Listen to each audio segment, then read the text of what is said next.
Before we start the video, there's something quite important I want to tell you guys or show you guys. Now there's a new code. I don't know how new it is. I posted this in my community section, but I'm sure a lot of you would not see it. So you just go over to your settings and go to CD key and you type in DR and 428. DR should be capital letters. Okay, don't do the mistake like I just did. And when you redeem it, we get 50 free secret commands. So yeah, enjoy guys. And now let's start the guide video. Before we start the guide video, I want to thank all of you for voting in the community section. I put a lot of options there in the poll and you guys chose for me to go as detailed as possible. That you don't really care about the time, which I appreciate. Oh, my poor throat. Alright, so we're actually going to start the guide now. I took the liberty of breaking the Floramancer class and this guide video into different parts. Probably 8 parts. First, we'll talk about the class, which I will explain what it's weak to, its strong points, and just how favorable this class is. Then second, I will discuss about the stats and the core of the class. Then we'll move on to the skills and skill rotations, and also combat settings, talents and deep talents, the EX and support EX for the class, the Dragonbloods and the Allies. We'll talk about the sets and draconics, and finally the 7 sins. So we'll talk about all this. Now let's start with about the class. Before you understand the Floramancer, this class, you need to understand some things. The first and most important is this. You see this glow on me? It's called super armor.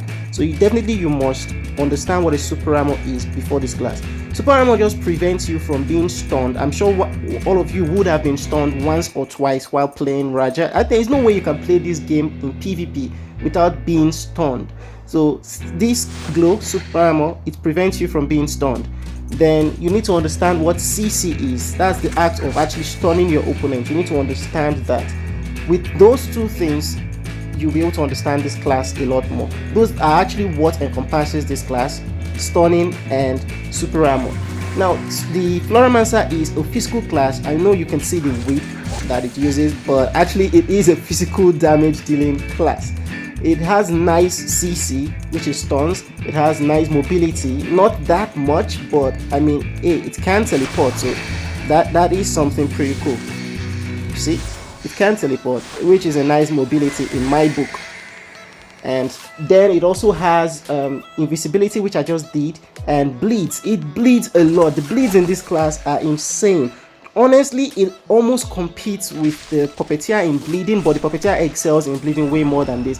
This class just encompasses different classes like the puppeteer, that's the bleed feral puppeteer, and it also carries the assassins DPS in a way, and it has the Reaper's teleportation and the invisibility, which I've already shown, and I'm showing it again because it's really cool, man. Then it has what other class? It has the Blade Master's this skill, like the flash step of the Blade Master, the one that it throws its sword. So yeah, the class is quite deadly.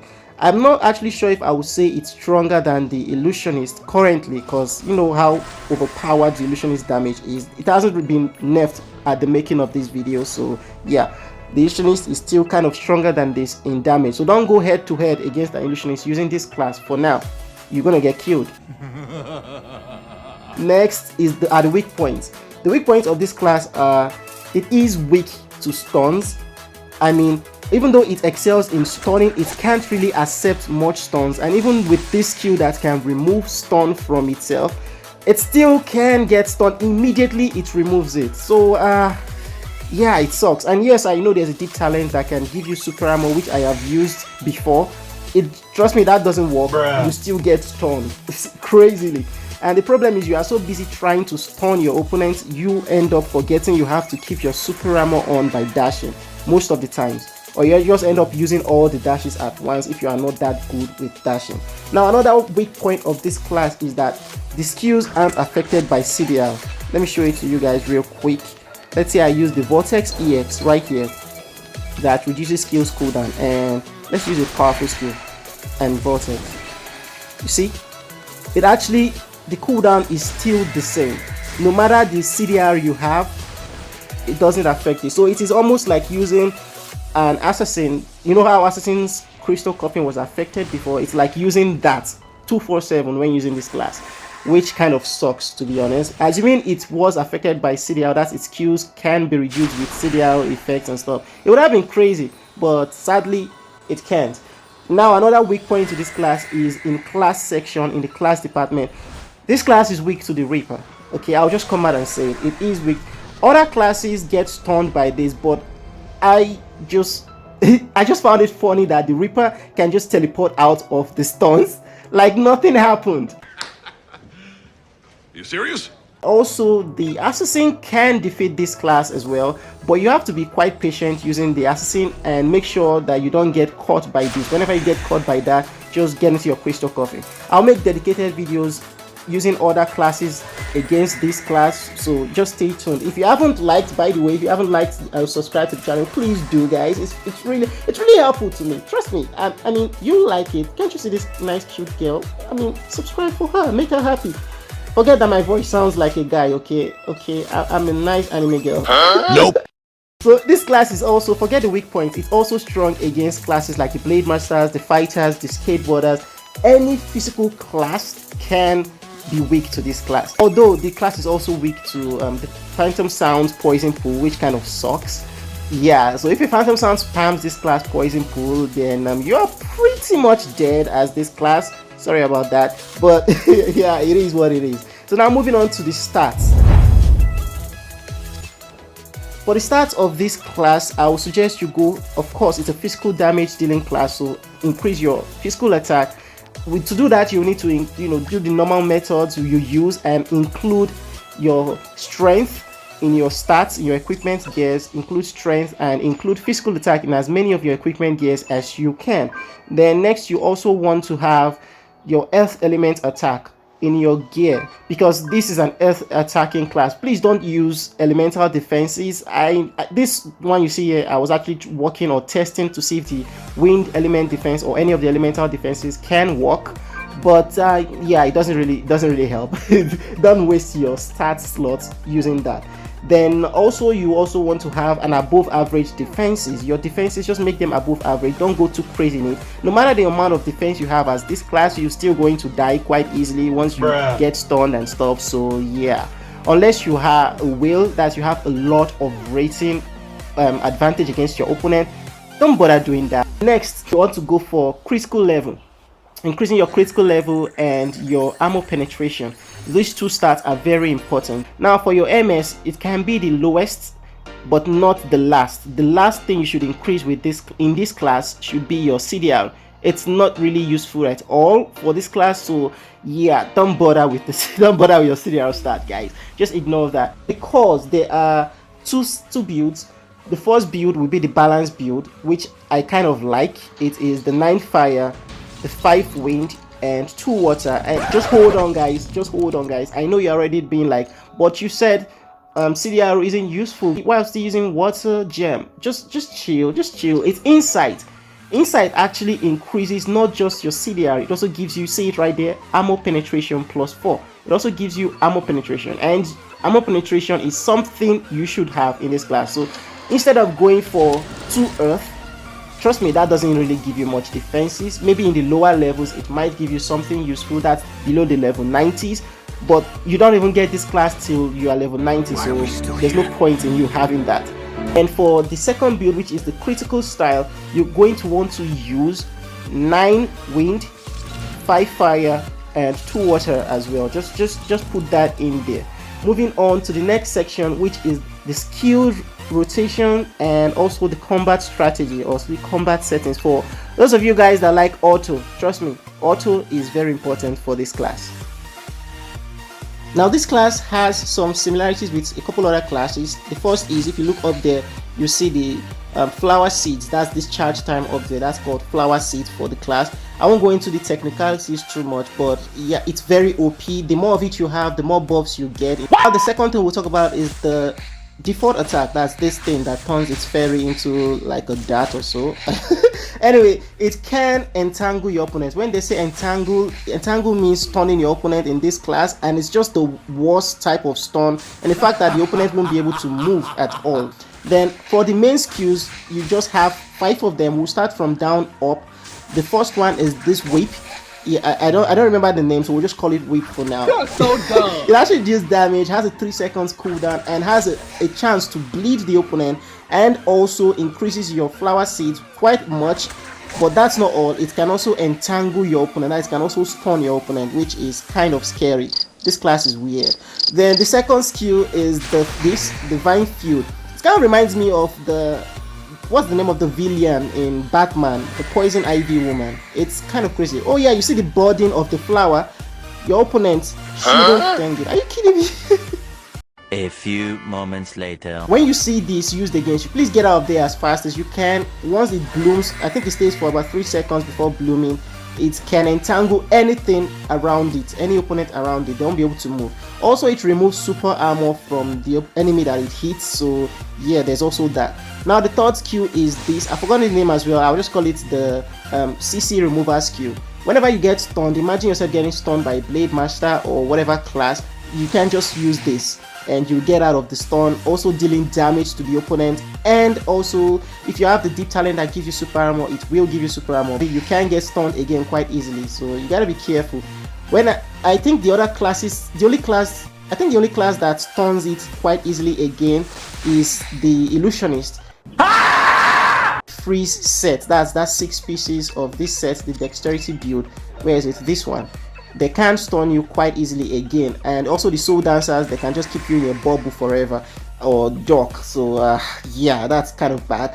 Anyway, the fourth skill is like the Blade Master Flash. It's called Mandarava, and it has 2 phases.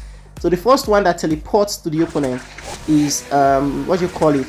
It's the Mandarava itself. It just teleports and it deals a lot of damage and also stuns the opponent for about, I think, 0.5 seconds. Where is it? This one. Yeah, this is it. 0.5 seconds. You see that it can stun the opponent. And the good part about this is you see, let's just show it again. It teleports and you can do it again.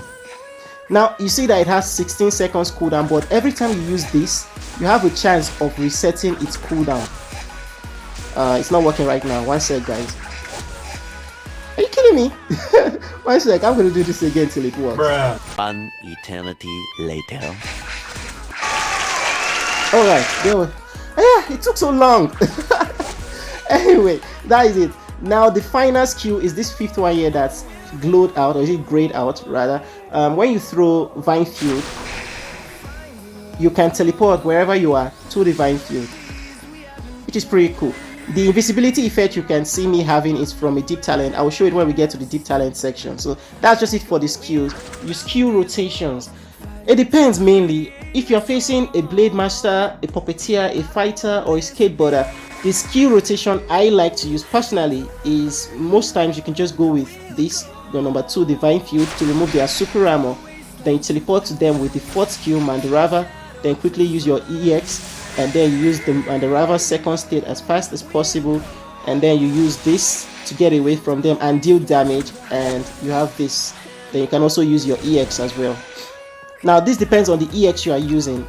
I'll just demonstrate it real quick without talking.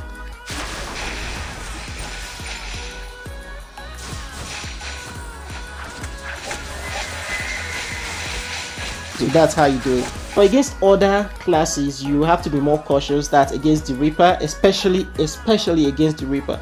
You don't want to waste these class skills in combat because you want to like chain them all to deal as much damage as possible.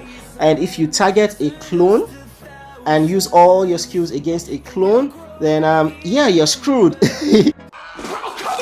Now for the combat settings, the combat is already nice. You don't really have to change anything in the combat settings of this class. All you need to do if you want to impute something is to add this. No, not that. This disappear into the flower. Yeah, it's very important you have that. Normally the AFK or auto won't perform this for you. That's the the skill that removes stun and stuff. So it's better you have it on your combat settings, so auto can help you immediately you get stunned and maybe you're lagging or don't know that you got stunned. You can just use it and it will remove you from the stun effect. So yeah, that's all you need to put in your combat settings. This is based on either you are a whale. If you're a whale, then you're going to want to use this, and the only thing you have to change is change this, and that's all. This is the talent build for whales. But if you are free to play, or if you are also a whale and you want to be more strategic, you want to control your opponents and actually defeat them almost flawlessly or in a way that's kind of crazy, then you're going to want to use this. The difference between these two is just the sea level talent unrestrained growth allows each of your attacks, that's your default attacks, this one, to have a chance to stun your opponent, which can be quite OP sometimes, especially with the way this class can remove super armor from opponents. So once you have all this, you're good to go. This is the talent and the talent. Now, this is for 1v1 and yeah, just 1v1s, okay? But if you are going into battleground, if you're going into cross-server events and stuff, that's all. Leave the S level talent at Poisoned Legacy. So whenever you die, you will still have your entire charge time that you had before the death with you. And those are the two builds, honestly. This one is for cross-server events and stuff, and this other one, you just put this and you can use it for 1v1s. This is what I use for 1v1s. Now for the deep talent,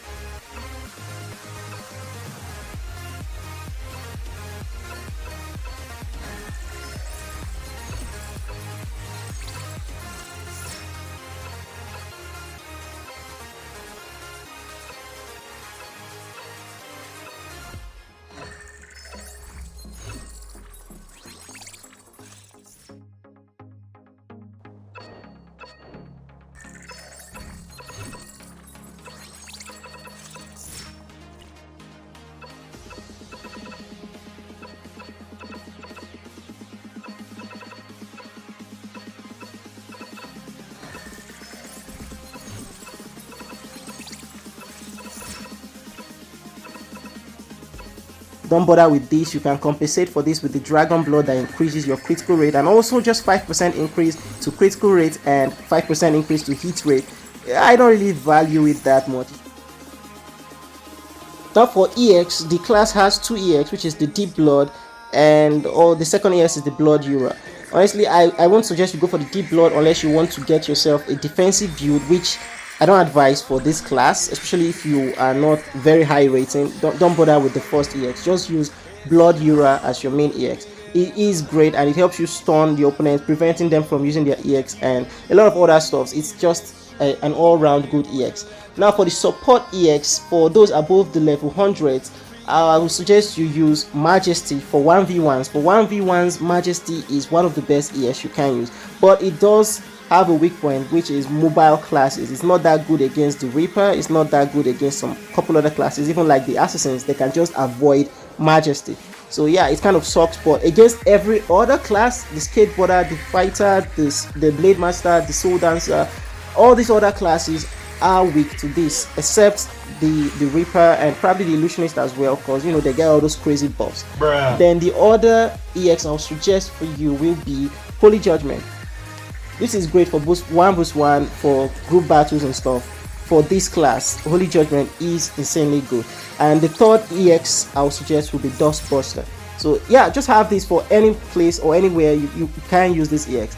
Although if you are going to use Dustbuster, then I will suggest you don't use the Venom set or any set that increases your dexterity. Don't use 6 pieces of it because your damage is going to be reduced a lot more.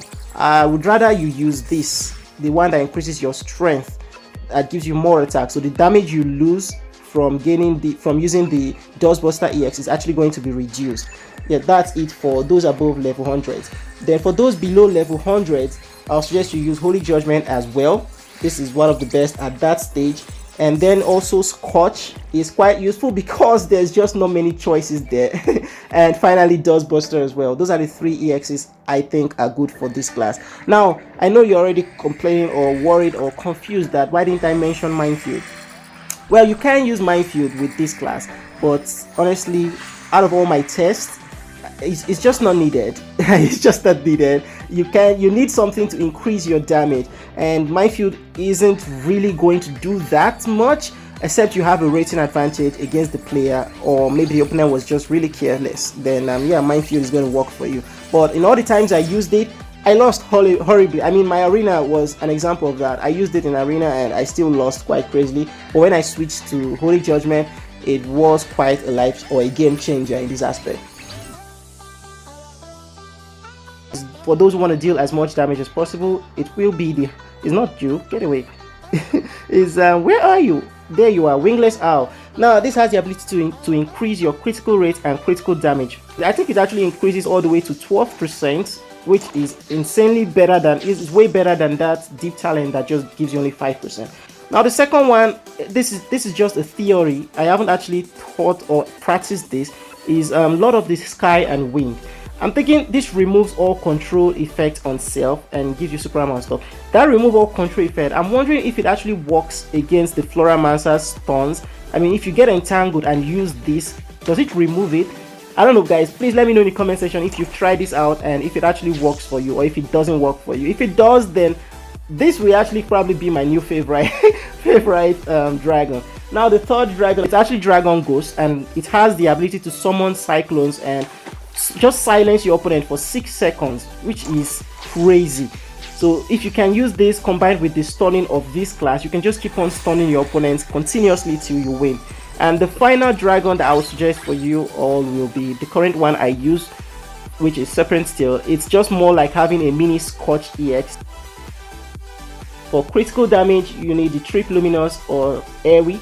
For damage increase, Guardian Luminous or College Airy. And for control, you need Anjo, Mingzulu or Captain Luminous. Those allies will help you a lot. Now for the support allies, that's because I get in most of my guys I forget to add this, so I'm adding it right now. For the support allies, you want to have Mingzulu. Definitely keep Mingzulu. Is an important ally that I don't think anyone should remove Mingzulu from their team. Then you want to have Anjo as well. Anjo is great. If you don't have Anjo, there is a discounted version of Anjo. I think you can get him for a cheap price. It's Tianjo Chu. Is also good. And you need the Guardian allies. If you have the Guardian allies, just use them. They are very great, especially if you have Guardian Luminous. Use them for your main, use the Guardian allies for support. Then you need Trip Zero. Yeah, where is she? This one. She is insane for any class at all. Trip Zero is a must-have. And finally, I'll suggest you use Caesar. Any of the Caesars, honestly, they are all great. You need this is EX that increases your dodge, removes control effect, increases your movement speed and hit rate by 100%. So you see, Caesar is actually better than that deep talent of this class. Yeah, I said it again. That deep talent sucks. I hate it.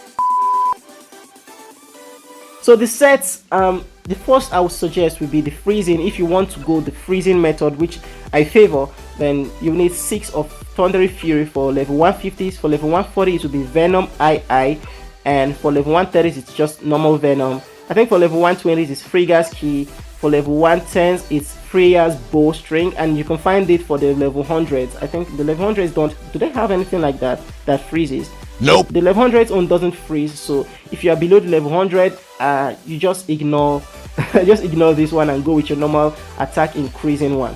Then also, that's after having 6 pieces of all these ones I mentioned, then you need 4 pieces of Mermaid Spring, World Trees 4, or Kraken's Roar, Revival of Jumong. Any of these ones that gives you this 4-piece set that gives you 6 seconds immunity when you take a lethal strike. So instead of you dying after your health reaches 0, instead of you dying, you actually just have a shield and be immune for 6 seconds. It can be a game changer. Trust me, it might seem useless, but it can be a game changer. So just that's it for the sets. I would suggest actually 3 draconics for this class, or 4 draconics. The first one would be Master's Craft. It will help you with your overall damage. Then the second draconic I want to suggest with the Unbreakable Will. Let me just use it. Normally when I dash I have super armor for 2 seconds, but with this my super armor becomes 4 seconds instead of just 2 seconds. You see how long it stays. But if I actually remove Unbreakable Will and just leave it as any other EX, my super armor becomes just 2 seconds. With Wind Tamer, you'll be able to dash a lot more. Instead of 3 normal dashes, you will be able to dash up to 5 times or is it 4 times? So your super armor will stay longer. And finally, you will want to have the ring draconic, which I suggest everybody uses, Whispers of the Ancient God. Honestly, this draconic is amazing. No matter your level, no matter wherever you are, just or whatever class you're using, have the Whispers of the Ancient God. If you see my EX, at the side of them there are +1 and +2. All these pluses, they come from the Whispers of the Ancient God draconic, which boosts them to the next level. I mean, it helps you break through their limits. And the effect of this, especially for EXs like Holy Judgment, Minefield, and Dustbuster, the effect of Whispers of the Ancient God on these EXs are insanely good. So those are the 4 draconics I would suggest for you guys. First, in no particular order, will be Filth, because honestly people are going to be running away from you a lot, so yeah, this just makes sense. And Wrath is also great. And finally, Pride. The effect of this class actually locks opponents still, like it keeps them still at a certain point. They can't move, they can't escape, they can't even use skills most times. So with Pride, that actually puts a realm, I think is it an effect on a particular location, and it increases the damage you deal to whoever is there. I can't use it, so I just wasted my time choosing this. Oh my god. So yeah, those are the scenes I would suggest. Those are the 7 scenes I would suggest. I think there are 4 of them I just suggested to you guys. It is quite nice, honestly. Any of them you pick, it just depends on your playstyle. And yeah, so anyway guys, I think that's it for the video. I've covered every aspect of this class. I've shown the rotations, I've shown the EX, I've shown all those stuffs, and that's all I have to say about this class. Now, if you are using this class, you will notice the effect of its skills can seem overpowered, but you have to be careful, because if you're fighting a fellow Floramancer, you can lose as fast as like a snap of a finger. You can lose as fast as that. Even if you have a higher rating, you can still lose. So you have to keep your wits about you. You have to keep your toes on. Does it stand on your toes? I don't know. I keep making mistakes in all these things.